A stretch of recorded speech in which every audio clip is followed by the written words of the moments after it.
This is the Greg Bedard Patriots Podcast with Nick Caddles. You are listening to the Greg Bedard Patriots Podcast with Nick Caddles, part of the CLNS Media Network. And this episode is brought to you by Prizepicks, the largest daily fantasy sports platform in North America. Download the Prizepicks app today. Use code CLNS and get $50 instantly when you play $5. Greg Bedard is back in New England after traveling the world over the past week or so. And we have welcomed him with 100-plus degree weather. So congratulations, Greg. Awesome. Welcome back. Yes. Speaking of welcome back, the Patriots decided to bring an offensive lineman back into the fold. Yasir Durant has signed a one-year deal with the Patriots. Greg, your thoughts on that? Well, I mean, I barely remember Yasir from his first time around. It was very brief. He has played, 3 seasons in the NFL, Kansas City, New England, New Orleans, a total of 19 games, 2 starts, 1 with New England. He has not been in the NFL since 2022. He has been playing in the UFL. So, I mean, that's good. I mean, at least he's had that season just wrapped up. So at least he's had live game reps, a lot more recently than other people he'd be going against. So he should have a leg up. This was a move with the Wes Schweitzer retirement. They had an open roster spot. We sort of talked about their issues at guard as far as depth with injuries and things like that. Durant can play guard and tackle, has done that.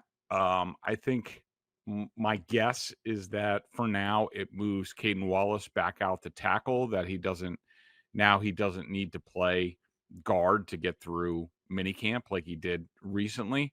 But ultimately we'll have to see. I mean, Yasir's a journeyman, play multiple spots, see what happens. All right, let's look at the bigger picture here for the Patriots, because I wanted to ask you, given the news of the Lakers, figured this would be an interesting question for you. The Lakers are selling for $10 billion, which is pretty bananas, given the Celtics are selling for $6.1 billion. And literally like 2 months later, the Lakers go for $10 billion. Is there any way on God's green earth, Greg, that Robert Kraft would look at that, the Kraft family would look at the Lakers selling for $10 billion? And with the power of the NFL and how NFL teams go for usually much more than NBA teams, any chance that would entice Kraft to sell this football team in the next calendar year or so? Because we're always talking about Kraft getting older and, when will Jonathan eventually take over? Could you ever see a scenario where Kraft goes, wait a minute, the Lakers sold for what? You know what? Let's put the team on the market. Any shot?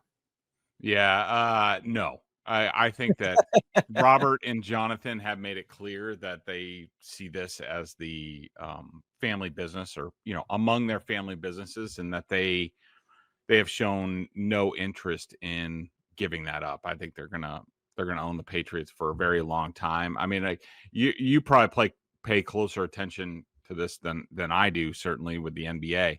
But I assume that the Lakers own the Forum, or whatever their stadium is called now. And so that's maybe the difference in the price, because we all know the Jacobs and the Bruins, Delaware North owns TD Garden.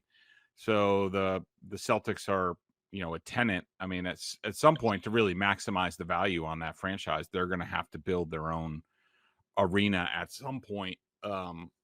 We'll see if that ultimately happens, but yeah, I don't see the Krafts giving that up anytime soon. This is their family thing. They take a lot of pride in it.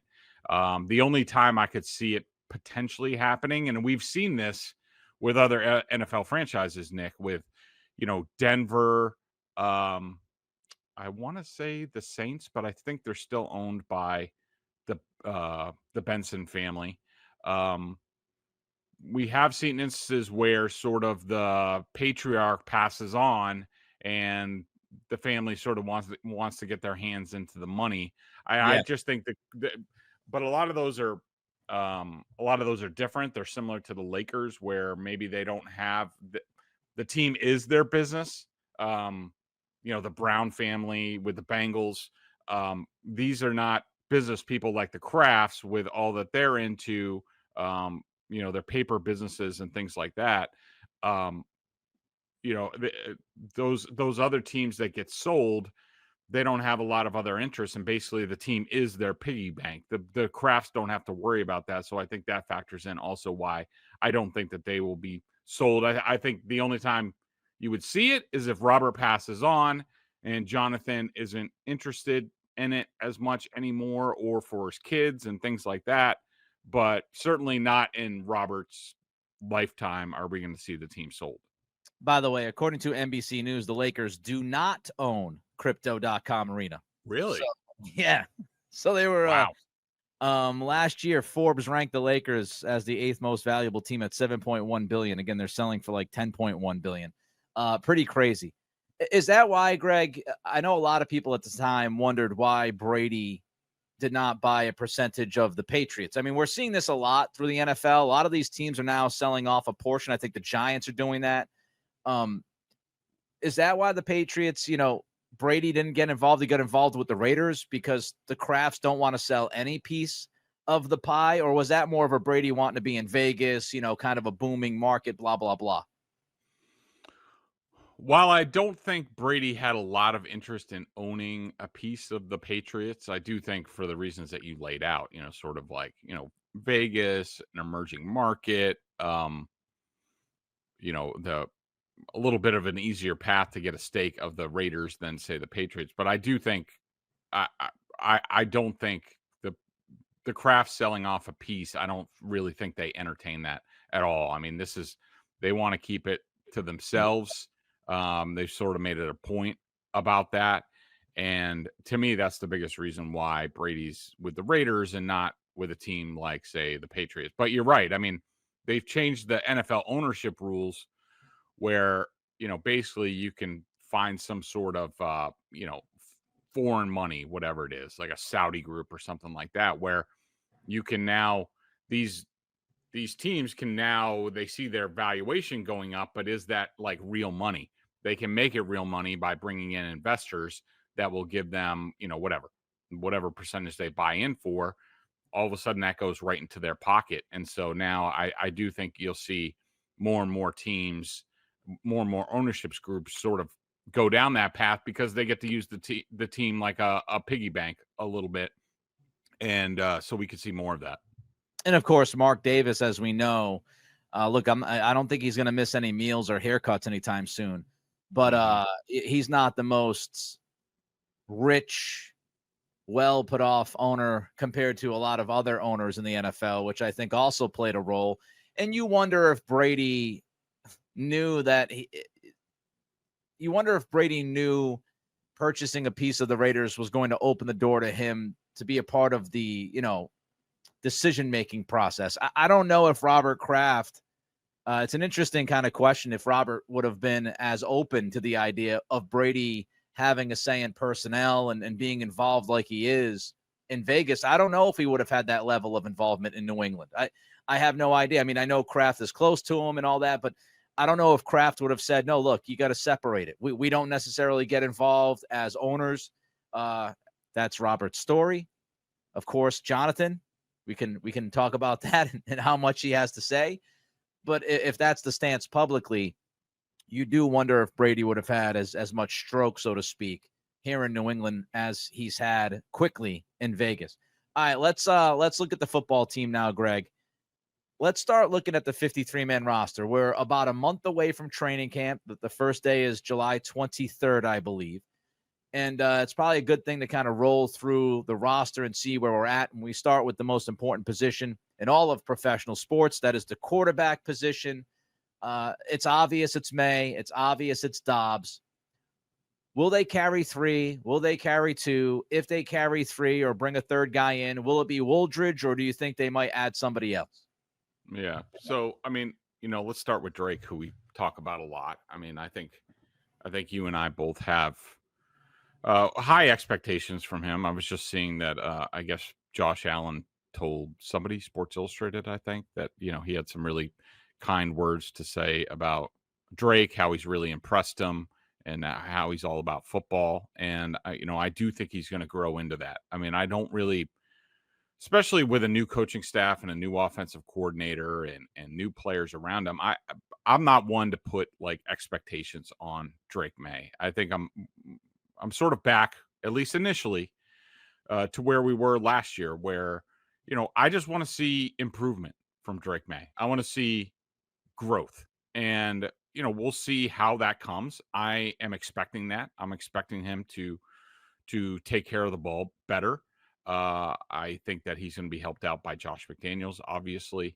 I think the improved offensive line, improved running game, I think all of that is going to help Drake Maye. And so, while I don't have expectations for him, I expect him to get better. And I'm not, he doesn't need to become a superstar in year two. I mean, just look at, Josh Allen, where sort of his career path. And I think, and I've said this before, I think Drake Maye is way ahead of where Josh Allen was when he came into the NFL. And you have to remember how young Drake Maye is. I mean, he just turned, or is about to turn, 22. He just got married. Congratulations to the Mays. But I expect Drake to improve this year. Josh Dobbs, the backup, I think he's rock solid. I was impressed with his camp, or at least his offseason practices. I thought he did a really good job. This is a very smart quarterback, obviously. He's basically like a rocket scientist. He's been in a bunch of different schemes. We've seen him, in the past come in like the week of a game and be able to function. There aren't too many guys that can do that. So, I think he's really good. He's an ideal sort of veteran backup for Drake and can help him. But look, that's not a long-term thing. Dobbs is probably here a year, maybe two. So I think it behooves the Patriots to get a move on. They got rid of Joe Milton. So he's not going to be that guy. But I think it's imperative that the Patriots find a third quarterback that they can develop, because we have seen Drake Maye is not the most durable guy. I would say Dobbs isn't the most durable guy either. But, Ben Woolridge is, in my opinion, he's not that guy. I mean, he could be. I mean, we saw him very limited in the offseason practices. But I think this is a position, Nick, where I think if you're the Patriots, you have a couple decisions to make. I mean, do you really want to carry three quarterbacks? If you do, or if the right guy becomes available, where you're like, in the past, our college evaluations were really high on this guy. We had a draftable grade on him. We towards the end of camp, we flip a 7th for him. That guy's going to land on the roster, and you're going to have three quarterbacks. Do you really want to do that? With how young the team is and sort of the young talent that's out there, I do think that there's going to be a roster crunch at the end of the day. I think it's more likely, Nick, that the Patriots look at the final cuts and, maybe pluck a guy or two, put them on the practice squad and sort of see what they do from there. But I do think, in their mind, I do think that they would like to find a guy who could be elevated to, say, be Drake's backup next year in place of Dobbs, and sort of continue the development plan at quarterback. Yeah, and one of the questions that we had at the draft was, would the Patriots decide to use a pick later in the draft on a quarterback? And they decided not to. They went with the UDFA route. As far as May goes, I did a hit on Charlotte radio yesterday, and I agree with you. I've been saying this over the past couple of months throughout this offseason. Like, Drake Maye, he doesn't have to take that leap this year. He doesn't have to take the leap. He just needs to take a step forward. And you brought up Josh Allen, and that's absolutely correct. Like, if you look at what Allen did his first year, he wasn't very good his rookie season. Completion percentage, like, well under 60%, more interceptions than touchdowns. Then year two, he took that step forward, more touchdowns and turnovers. His completion percentage went up. And then year three, when they acquired Stephon Diggs, is when he took that major leap and became the guy that we said, oh, wait a minute, this dude might actually be MVP capable sooner rather than later. So you don't necessarily need that gigantic leap in year 2. Step forward, some momentum going into year 3 would be great. And let's not forget, Drake is dealing with his 4th offensive coordinator in 4 seasons. His last 2 years at North Carolina had different OCs. His first 2 years in the NFL, different OCs. So keep that as the context. All right, let's look at running back, Greg. How many do you think they carry?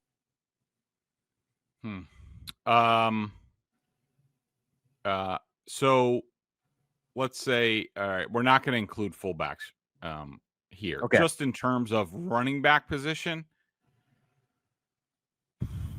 I think they keep. It's going to be between 3 and 4. I think it's going to be 3, and I think they'll have more options on the practice squad because we sort of see around the league how they view the running back position as far as like depth. You think you can find guys and having options on the practice squad in case there are injuries, promotions, and all that. I think they're going to keep 3 with options on the practice squad. What do you think? Yeah, 3 feels right to me. I don't know if you need a 4th running back.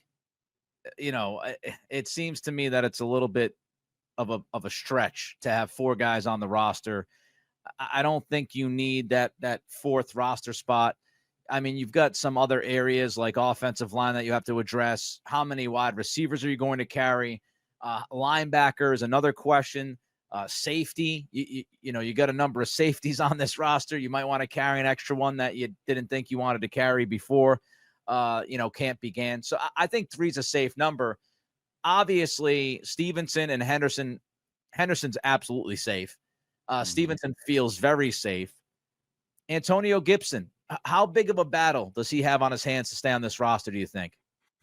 I think pretty big, and I think the world of Antonio Gibson. I thought he was great at times last year. I thought he was very good. Certainly, we talked about it that for a while there, it was like he was outplaying Ramondre Stevenson, especially in that outside zone scheme. It was much more comfortable for him. But he can do everything at the running back position. He can be a receiving back. He can be a lead back. I mean, that's that's pretty valuable, and I think he's done a great job. But I think in terms of this roster in general, I think you have to look at the guys that you have to project them out. Are these guys going to be here in 2 to 3 years and be part of the core?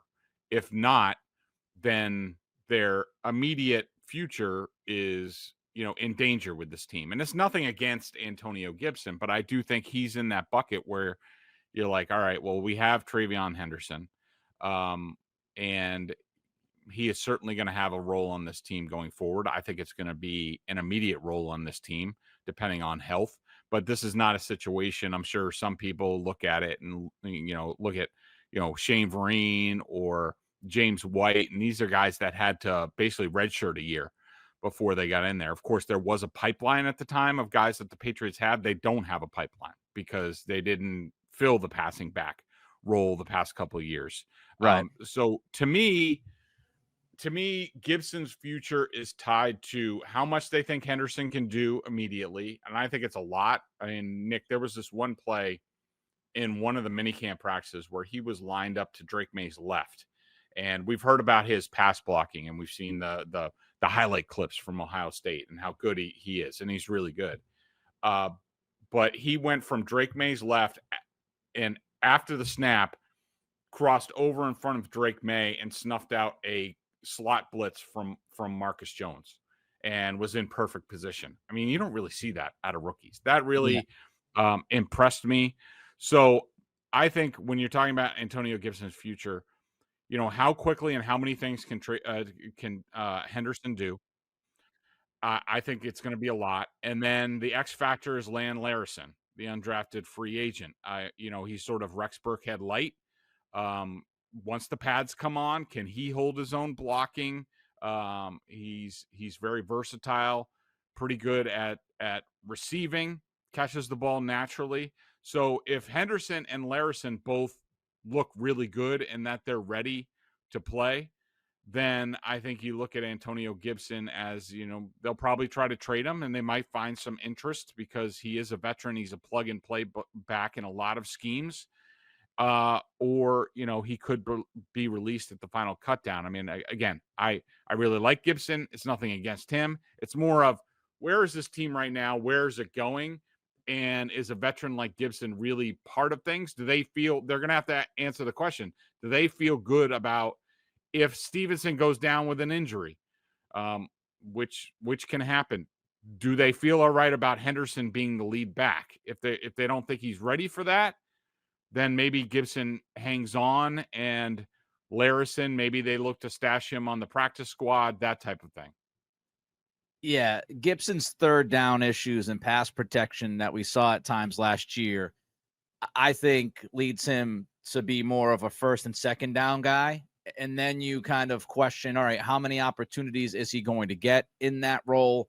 How much will you play Henderson on first and second down? Because you talked about his pass protection, Greg, but the other element to Henderson is his explosivity. And that's something that he can bring to the table that this offense just hasn't had. It's a major reason why you spent the pick on him and you spent the pick on Kyle Williams, is this idea of they should have theoretically a different level of explosiveness and give you that element that's been missing critically from this offense over the past couple of years. So I did a whole podcast on Henderson yesterday, Everything Pats, if you want to check it out on YouTube. I don't think it's crazy to believe that at some point Henderson becomes the lead back this year. At some point, I don't want to give you a week. That'd be silly. But it's just because of that explosiveness, and it's just because of his ability as a receiver, his pass protection. He could be the whole package. And I just, if Josh McDaniels is standing there and you're practicing with this guy throughout the week and you just see the different level that he has, I just don't think Josh is going to be able to stay away from him for too long. I think the shiny toy is going to have to be used. And he's going to, you know what? We got to put this guy out there because he could take a screen pass 80 yards to the house. And we don't know if we have anybody else on this football team that can do that. So he's got to play, and we trust him in pass protection. All right, we got a couple more things on the 53-man, then maybe a member Q&A question or two. But first, Greg, tell the fine people about Prizepicks. Prizepicks is the best place to turn your sports knowledge into cash. With millions of members, Prizepicks has made daily fantasy sports accessible to all. You just pick more or less on at least two players for a shot to win up to 2,000 times your cash. Run your game all season long on Prizepicks. On Prizepicks, you can mix and match player projections from different sports. Combine your favorite basketball players with players from baseball, hockey, esports, much more, golf, all that stuff. I think they even have car racing, like all that stuff, the stuff that's going on right now. Of course, the Red Sox, after Walker Buehler was freaking horrible last night. You could I hope he had more on walks from Walker Buehler last night. Prizepicks invented the flex play, which means you can still cash out if your lineup isn't perfect. You can double your money even if one of your picks doesn't hit. Prizepicks puts their member first, so all withdrawals are fast, safe, and secure. When my picks hit, I can get my money in as quick as 15 minutes. Prizepicks also offers weekly promotions that can lead to big payouts like Taco Tuesday, which is today. Each Tuesday, Prizepicks discounts several player projections for up to 25% to provide even more value for your lineup. Download the app today. Use code CLNS to get $50 instantly after you play your first $5 lineup. Again, that's code CLNS to get $50 instantly after you play your first $5 lineup. Prizepicks, run your game. I'll tell you, that Red Sox game, there's a lot going on last night, whether it was the god-awful start by Walker Buehler, whether it was guys running into outs over and over and over again, including Yasir Durant, who's now at the point he's like a chicken with his head cut off. Cora gets ejected. He was right, by the way. The dude's knee was in front of the bag. That was interference. But Cora gets ejected. I mean, that was an absolute circus. You had the meltdown in the later innings from the bullpen. Lot going on with that baseball team. And then the Celtics made a trade at like midnight. All hell broke loose last night. By the way, for those listening, we ask that you subscribe to the podcast, like, and leave a review. And for those watching the show on CLNS, go ahead, hit that like button, subscribe.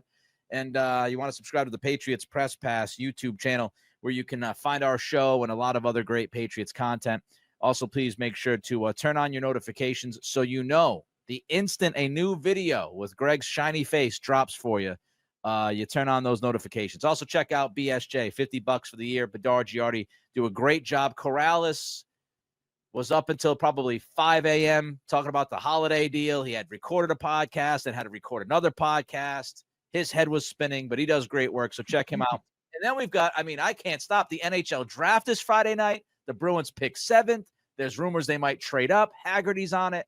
A lot at BSJ, $50 for the year. All right, back to the 53-man roster. One last question for you. Fullback, yes or no? So the way it has been explained to me, and I think Vrabel's kind of hinted at this, that whether the Patriots have a fullback or not it's not dependent on what Josh McDaniels wants to do. It's dependent on whether they have a player that they think is worthy of that spot and, can do the job. Of course, they have Brock Lampy on the roster right now. He's sort of the only fullback. McDaniels has the ability in his scheme, which, everybody has seen, where they can use the tight end. They can use the tight end as a fullback. Yep. I would not be sick, and this is something to monitor sort of as we get into training camp and we're watching things. Because I forget, I think I was listening to Chris Sims and he was talking about, I think it was the Bills, or no, it might have been Greg Cosell, that I think it's the Bills use 6 offensive linemen more than anybody else. And it was part of and what piqued my interest was because it was part of the run scheme with Josh Allen and how they use Josh and how they have some designed runs. I could see Josh McDaniels curbing a little bit from that, what the Bills have done. So really it's about Lampy or whoever else they bring in at fullback. Is that guy good enough that he's going to play, that they're going to use the fullback, that they couldn't use somebody else like a reserve offensive lineman, a guard, a tackle, whatever, a tight end? Can he play a lot on special teams? That's going to be a must. I was looking back to when James Devlin was here sort of in his, from 2013 to like 2018, when he was sort of in his prime. He played anywhere from 122 to 168 snaps on special teams. So that's going to be vital. Is he good enough in that? I can't tell you. I couldn't really tell from mini camps. That's going to be a little bit more that we see in the preseason games, and also the joint practices, things like that. And so right now, Nick, I think, in my opinion, from what I know right now, and again, we have a lot of information to be gleaned as we go through training camp, a lot more, especially at the more physical positions like fullback. Yep. Right now I'm inclined to say no, not on the 53-man roster. I would definitely say yes to the practice squad. And Nick and I sort of posed this in our pre-show email. I just looked. So according to our lads, if you go to fullbacks, the teams that have fullbacks, 16 teams have fullbacks right now on their rosters. Only 3 have 2 in camp. That would be the Ravens, the Texans with old friend Jakob Johnson is also there, and the Seahawks. So what that tells me is, and what I think we all know, not a lot of teams use the fullback. And so if you cut Brock Lampy, what are the chances he's going to get claimed by somebody, put on somebody's roster, snatched up on the practice squad, that sort of thing? I don't think it's very good. So in terms of this would be a place where I look to save a roster spot on the initial 53-man. I release them. I sign them to the practice squad. If we want to do a lot of, regular personnel, 2 backs with the fullback against a certain team and go bully ball, he gets promoted for that week. But to me, that's the route until Lampy proves himself that he is the next James Devlin or what have you. Then I think that's the route that I'm going. Good thing that you mentioned, Greg, the 6 offensive lineman thing. It's a great note. And I just pulled this up as you were talking about it. Owen Klein at SI last week wrote about this, the Bills using 6 offensive linemen, and he actually used the information from Bill Barnwell, who does great work for ESPN. Barnwell wrote that Joe Brady utilized 6 linemen 93 times on 1st and 10 last season, which was more than twice as often as any other offense. The league's other 31 teams did that an average of just over 10 times on 1st and 10. Barnwell also noted how fellow guard David Edwards played a similar role in 2023 before he became a starter. And Anderson expanded on it. Despite not making a start in 17 games in 2023, Edwards played 13% of the Bills' offensive snaps that season. So that's just to give some context and some numbers to what you mentioned as far as the Bills utilizing 6 linemen. All right, let's tuck in 2 quick mailbag questions for you from CSM17CSM. With Will Campbell penciled in to be left tackle, how concerned, Greg, are you with left guard? Extremely. In terms of positions that keep me awake at night about this Patriots team, it's probably center first, left guard next, and then sort of weak side linebacker next to Robert Spillane. It's not that they don't have people or people that are capable of doing the job, but in my mind, no one's really emerged yet. Until that happens, I'm going to be worried about it. Left guard, it's a wide open competition. Tyrese Robinson seemed to be sort of ascending into that role, but then he missed mandatory minicamp because of the death of his sister. You have Cole Strange. To me, and I've mentioned this before, Layden Robinson is a guy who has fallen way down the depth chart. And, unless he does sort of like a 180 in terms of being assignment sure and all that stuff, I don't know how long he's going to last on this roster. I mean, so to me, and we know that Jared Wilson is sort of like the X factor. What do they ultimately decide? And that has to do with Garrett Bradbury. Do they think Garrett Bradbury is going to be good enough for the entire season to be the starting center? Or, do they give Jared Wilson a crack at that? Or start training him because they're like, you know what? Bradbury might be all right for the first 4, 6, 8 games. But if we're in this thing and, we want to push for a postseason spot, is Wilson the guy who's better suited to get us there? Can he do that as a rookie? So there's a lot of moving pieces, but I think, left guard and center to me are like wide open, and those are going to be 2 of the key spots in training camp. All right, let's wrap it up with this one. You mentioned Caeden Wallace earlier. Same person wants to know, at right tackle, is Wallace a dark horse to win the starting job? From what I've seen so far, absolutely not. And I think that their decision to move him to guard in minicamp, and that just might have been because they didn't have enough numbers. And that could be the case with everything that was going on with Schweitzer, and Jared Wilson isn't out there, and Tyrese Robinson wasn't out there. And, it could have been just a numbers thing. But if Caeden Wallace was a contender to start and like say supplant Morgan Moses, which I don't see a chance in hell of that happening, or maybe ascending, because somebody in the organization told me that in terms of, and I've heard this from other NFL people, other teams, in terms of skills, Caeden Wallace has it all in spades and to be a starting left tackle in this league. It's just he hasn't demonstrated the intangibles to be able to do that, to put it all together. And there are questions about him. But the decision to say we're going to move him into left guard for a whole mandatory minicamp, if he was a contender for a starting tackle position, they would have left him there and they would have moved somebody else to guard as sort of like an afterthought. In my mind, he was the afterthought in minicamp. And to me, that, again, future in doubt around here. All right. He's Greg Bedard. I'm Nick Cattles. Don't forget Prizepicks. Download that app today. Use code CLNS. Get $50 instantly when you play $5. Everybody stay cool. Stay hydrated. Got to go before my computer blows up. We'll talk to you soon. Bye-bye.